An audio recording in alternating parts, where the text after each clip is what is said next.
Hi friends, welcome to my channel. మన ఛానల్లో ఇవాళ బీరకాయ మసాలా కర్రీ చేయబోతున్నాం.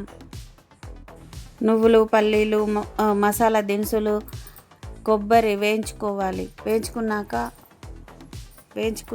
బాగా వేయించాలి. తర్వాత మిరపకాయలు వేయించాలి, బాగా వేపుకోవాలి. తర్వాత ఆయిల్ వేసుకోవాలి. వేసుకున్నాక బీరకాయలు వేయాలి.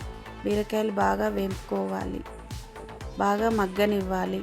బాగా మగ్గిన తర్వాత మధ్యలో కలుపుతూ ఉండాలి. బీరకాయలు బాగా మగ్గేలాగా కలపాలి. కలిపిన తర్వాత పసుపు వేసుకోవాలి. తర్వాత అల్లం వేయాలి. తర్వాత మసాలా దినుసుల్ని పేస్ట్ చేసుకోవాలి. పేస్ట్ తీసి బీరకాయలలో వేయాలి. వేసిన తర్వాత మంచిగా కలిపి కొంచెం వాటర్ వేసుకోవాలి.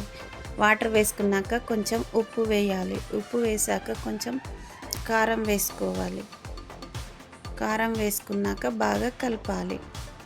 బాగా కలిపినాక కొంచెం మగ్గేలాగా ఉంచాలి. కాసేపు మగ్గనివ్వాలి. మగ్గినాక తర్వాత గుమగుమలాడే మసాలా బీరకాయ కర్రీ రెడీ.